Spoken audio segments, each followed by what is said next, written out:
stamps. I didn't buy enough, right? But here we are, first class mail.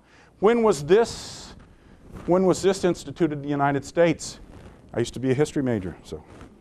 What's that? Go back. Who was it? Benjamin Franklin, right? Wasn't he the first postmaster? You see his picture on some stamps? Okay, yeah. So back in the 1700s, right? Somewhere in there. Help me out, don't know. Got to go look on Wikipedia to get my facts, right? But that's back about the same time, Encyclopedia Britannica. Then this came along, right? You got mail. Remember that? Yeah. Now, postage didn't go away, right? No. In fact, it's still a very effective tool today. In fact, I have a wonderful case example.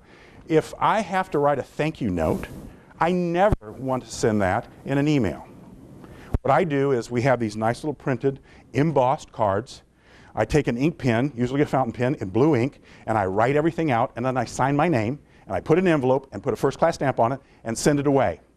In fact, I got a wonderful example recently where we were out looking at banks and investment firms and everything else, and we got down to a very competitive situation, and then one firm lost out, you know, and I know I was going to hurt this guy's feelings because he worked really, really hard on it. And I didn't want to send him an email, even though it was a technology company, and then they were a technology investment firm. And I sent him a thank you note explaining why I didn't select his organization to help us out. And I thought he's like, write me back, drop dead, and something like that.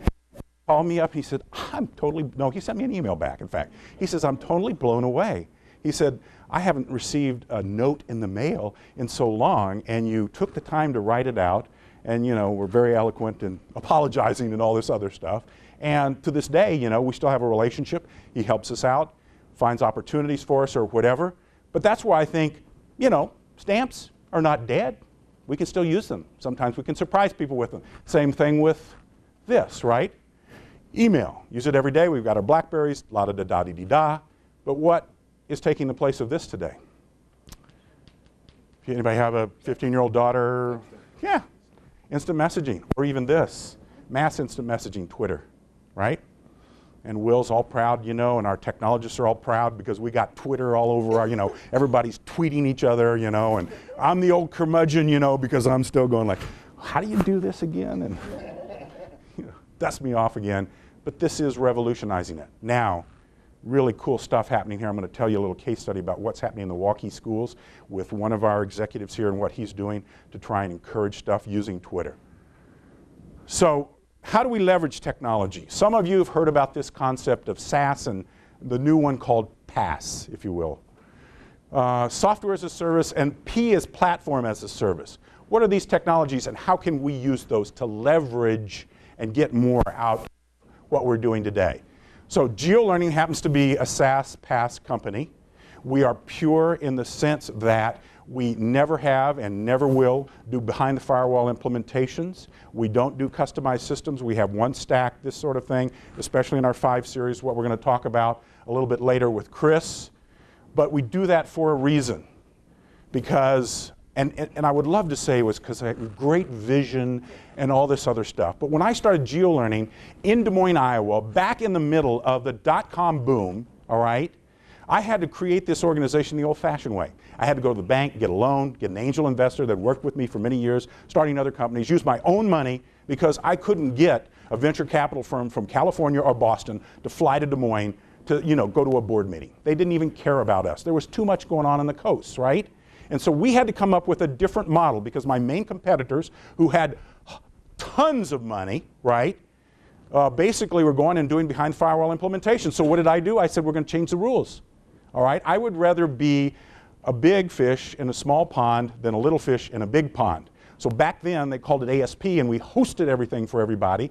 And it was just what I knew, the only way I knew how to do it. It was in the old distribution businesses, right? You centralized. That's what we were doing. But the reality was that we could take care of everything for our clients. They didn't have to worry about hardware. They didn't have to worry about service. They didn't have to worry about content. They could write one PO for everything they needed.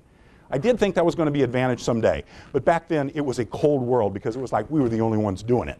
And so as the world changed, fortunately, it changed in our direction.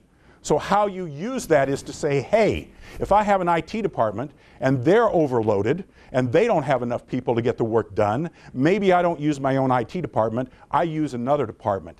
And that might be GeoLearning's, or it might be one of our competitors who does the same kind of model.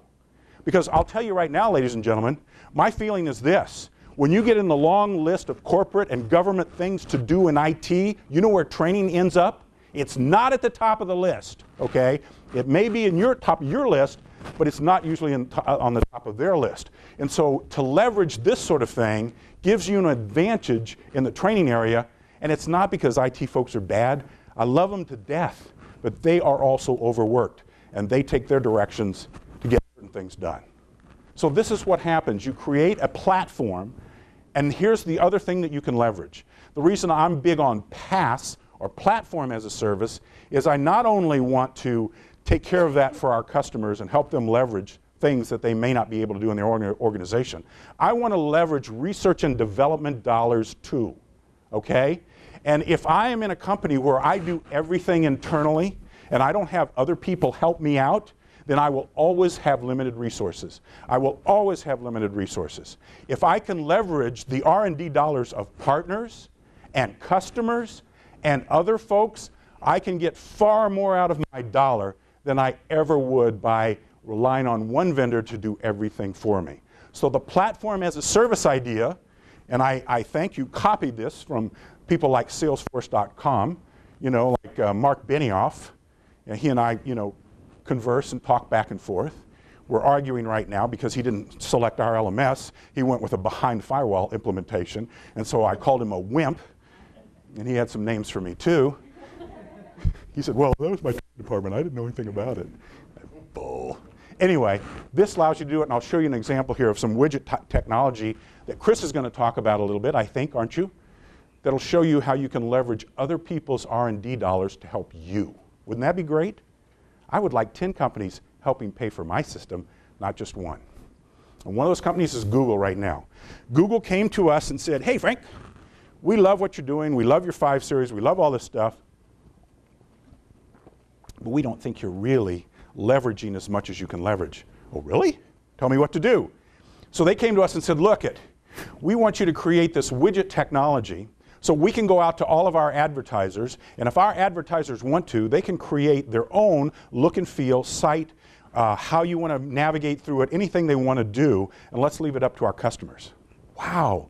That fits right in with the platform model, right? That's what I want to do. And so we work with them to develop that technology. This happens to be, you know, from a design aspect, I go like, ugh, but I wouldn't tell Google that. But anyway, they're, you know, they use simple stuff or whatever. This is basically where they created a learning site using that new widget technology. Now I'll show you another example, exact same software, exact same everything. Look at that. This was created by one of our employees. We had a contest going.